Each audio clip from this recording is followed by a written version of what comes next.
Hi, I'm Joey McIntyre, and this is the one and only Debbie Gibson. Hi. Who just wrote a book. It's called Eternally Electric. And I get to ask all the juicy questions here at ET. I don't even need these cards because all the questions are in my heart. First of all, thank you for letting me write the foreword. It was incredible. Incredible honor. And, Thank you. And the first line of my foreword is, I've seen Debbie Gibson naked. Yeah, you have. It's true. It's true. I mean, It's not what you think. We were in Vegas, because I'm such a nice guy. I gave you the dressing room closest to the stage at our residency in Vegas. Yes, I had all the costume and hair But changes. sometimes I could get around it, sort of, but like the best way is for me to cut through, but I didn't cut through in time, and you were doing a quick change, and I opened the door. She thinks I planned it that way.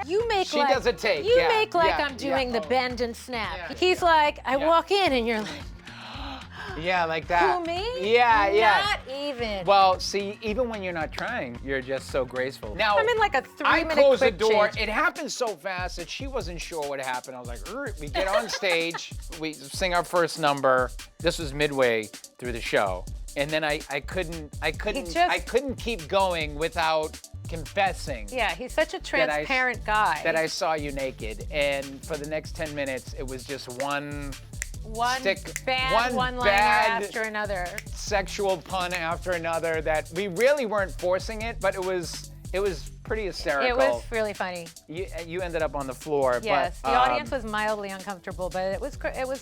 Yeah, they didn't know whether to love it or hate it or be jealous or what do you mean? So many things. But I did. I saw you naked. That's how close we are. And now I know. This duo's friendship by the numbers, it spans nearly 4 decades. They've co-headlined dozens of concerts and recorded 2 duets. We're lost in heaven. We're not lost in your eyes. So who better to grill Debbie on her new memoir out Tuesday than her fellow 80s icon? You were open, you were honest, you were vulnerable. You know, the good, the bad, and the not so, beautiful. But sometimes the thing was, I was just trying to survive and stay afloat in my health, in my finances, in my relationships, and I would say I'm pretty candid about that in the book. Debbie's also candid about her showbiz start, from dropping her first album at just 16. You're going to school, coming home, and writing like #1 records. To earning a spot in the Guinness Book of World Records with a little help from her late mother, Diane. The big headline is that you were the youngest woman ever to write, produce, And perform and number perform one. a Yeah. #1 record. Yeah, with Foolish Beat. Foolish beat of my heart. My mom was famous for banging her fists on the table, whether it was the kitchen table or the conference table at Atlantic Records. My mom really fought for my right to produce that record. And lo and behold, that was the first #1. I could never love again, now that we're apart. We sat down with Debbie and Diane, who Debbie called the OG momager back in 1989. How is it managing my daughter's career? It's very time consuming, that's for sure, but I wouldn't have it any other way.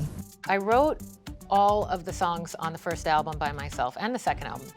Now thankfully, it's so common in the music industry to have these empowered, young, female, creative visionaries who are like, I'm writing, I'm producing, or I'm co-producing, whatever. There was nobody doing that at the time. Yes, from Taylor Swift to Billie Eilish to Olivia Rodrigo to Gracie Abrams, Debbie blazed a trail for all of them. Billy Joel is my first inspiration. Yeah. And my you parents, got to play with him. I got to play with him. Madison And then Elton invited me on stage to perform with he and Billy at the same time, which was, still kind of like my favorite moment in my career ever. Better be. Yeah. But I also talk about how Billy, he was and still is so unique. Like, nobody taught him how to structure his songs. Like, everything is so organic from him. And I remember meeting him backstage And I asked if he could sign his T-shirt, and he was kind of mocking himself. What is this look on my face on this T-shirt? Like, he just was always that Long Island punk, and he never lost the sarcasm, and that was a role model for me in that regard. You do talk about your anxiety. I think I was wired for anxiety to begin with. Yeah. Like, I was, again, always a little more fragile on the inside than I appeared. And so I'm very easily triggered. Like I talk about in the book an experience that I had where the DJ played my record. I did an interview. He smiled, he hugged me, great to see you. I get in the car to listen to the end of the record being played, and he throws the record up against the wall and smashes it and says, "Is she gone?" Is that crazy? Is that crazy? Who wants that karma? Who does that? Right, who wants that karma? Yeah. Who does that to a young girl?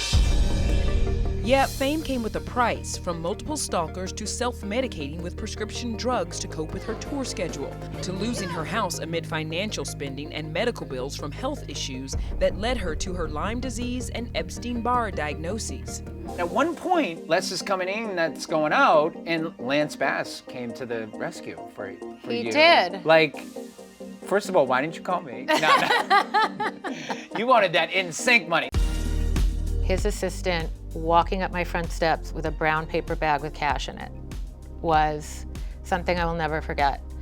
And the thing that I also will never forget is that he has never pinned that perception on me moving forward. It was like just a friend helping a friend, no strings attached. You know how this feels. I was a breadwinner for my entire family. Like, I moved us into a mansion at 19. So I did at 17, but go on. Anything you can do, I could do better. Younger. But it was humbling to learn how to receive and how to ask for help. Just talk the dirt and just move on. It definitely toughened me up. I really learned, wow, I could have everything stripped away and be okay. Not only be okay, rebuild and be having the literal, you know how much fun I'm having lately. It's the best chapter in my life. So while I'm feeling creative and vital and vibrant, and I have just enough money to make this video or whatever, I just do it. I just do it. I take the leap and I do it. Like 6 videos in on this album, that's a house. But it's like house, leaving art to the world, you know, and that's what I'll pick every time. And the newest single, by the way, is Legendary. And it's a fantastic song. When you can be, you will be legendary. I'm boxing in that video, not because I think I'm this great expert boxer, but the message in that is it's never too late to try something new. Okay, so we have a lightning round, ladies and gentlemen. The one people don't expect when they meet me is that I am an aggressive hugger. I'm from a big Italian family. Nice. We just aggressively hug. The 80s trend I secretly still love is shoulder pads. Look at the cover of the book. Like, it's like a modern Love the couture. cover.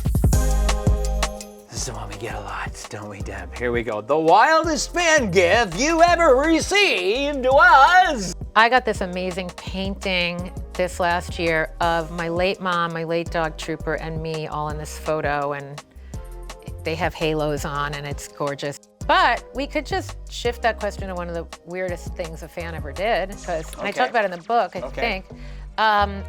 We did have a naked mental institution escapee jump the gate to our house on Long Island. Full on naked. Full on naked. He like swam the sound. And, oh no, it's a crazy, crazy thing. A dream you still have is... Ooh. Oh. Old E.T. coming in hot with the bam. Falling in love in this chapter. Yeah. You know, I talk about this in the book that yes, I love, you know, the concept of I could buy myself flowers, but like, who wants to? I mean, I do. Yeah. I Instacart them, I buy them. Yeah. But that would be nice to have that kind of a balance in my life, because I haven't really had that in this part. Whoever it is a lucky individual, let me tell you. Shucks. Thank you for always showing up for me. Everyone should have a friend like Joey. Hey. Hey.